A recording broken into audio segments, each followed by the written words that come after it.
fans, do you want to win your share of $100,000? Simply enter the houseofboxing.com Fight Night Prediction Challenge.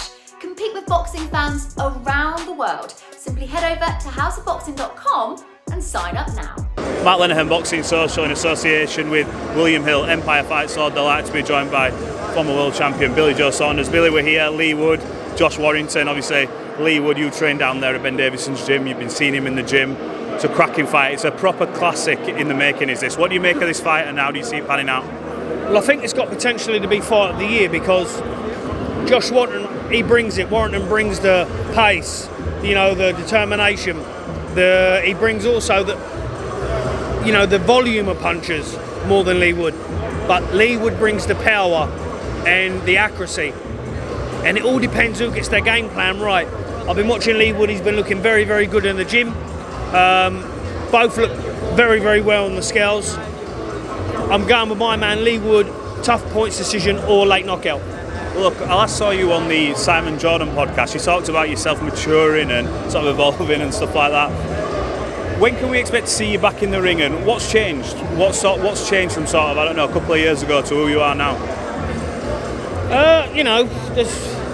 Listen, I think that people mature with age, and you think a little bit different, and you've got a bit harder responsibilities around you, and you've got to look at things a little bit differently in life. So that's all I've done, different deception in life, and I'm looking to get out in December. Just the boredom of sitting around and fucking not actually being part of this again, and the thrill of thinking, right, I'm going to be part of this is a big, big, big year for me. Did you fall out of love with boxing at all after that Canelo fight? Did you sort of think, you know what, I've made a lot of money in the sport, I've achieved world championship status, you're in the history books no matter what. Did you sort of think, fuck it, like why am I bothering? You don't really think like that, no, but you just get look, I've been boxing consistently since I've been 5 years old. And sometimes you think you're boxing all your life and then you actually reach a level, you can't reach any higher, you get all right money, you get paid well, and then you think, what else is there? Because you're always on the chase for greatness.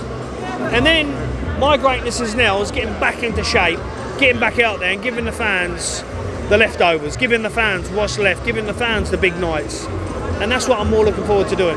What does the big nights consist of for you? You've always been chasing names for years. I mean, you're calling out Golovkin until you were blue in the face and eventually it didn't happen. You got the big fight with Canelo, but what's a big fight for you now? Who do you want? You're obviously a big name yourself, but it takes two to tango and make a lot of money. Who do you want?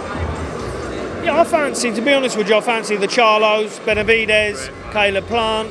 You got all them names. You got Andrade. So you still got some big names there, names that you can't look at and go, oh no, yeah, I'm not getting up for them, because you can.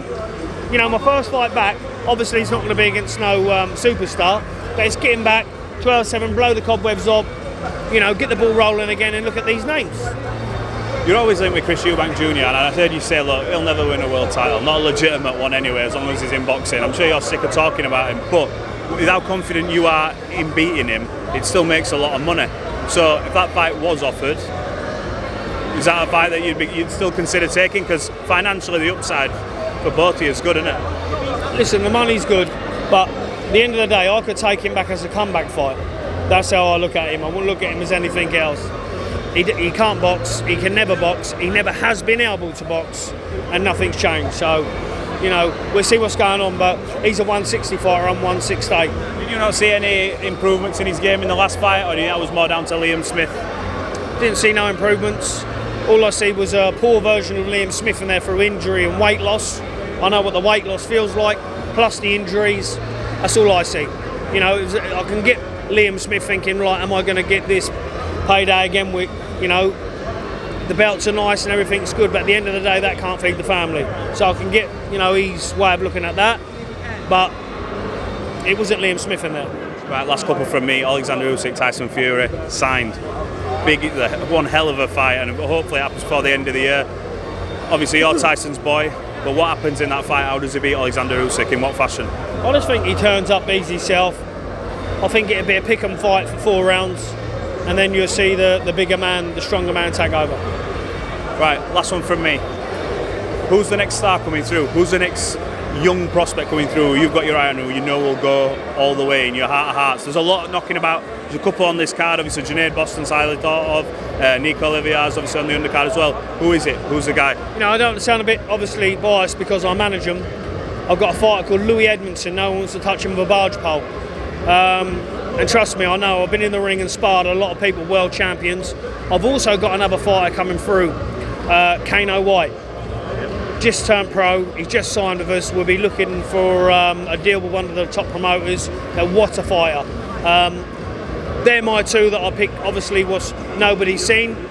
Coming through now, obviously we got on the bill Opie Price. He's another good young fighter coming through.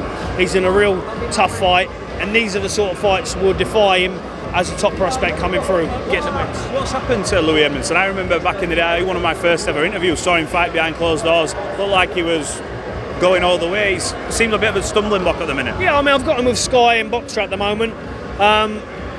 And it's just that nobody really, we want meaningful fights now. Not takeovers. Yeah, you know, we want to put him in with someone to show, look, he's 27, we want to show what he's actually got. So when these promoters do see him, they know what he's about. Ben Whittaker, we was in talks with Ben Whittaker, but Ben Whittaker lost his arsehole and didn't want the fight. That's just, look, if I were Ben Whittaker, I'd probably wouldn't want to take the fight at that stage as well.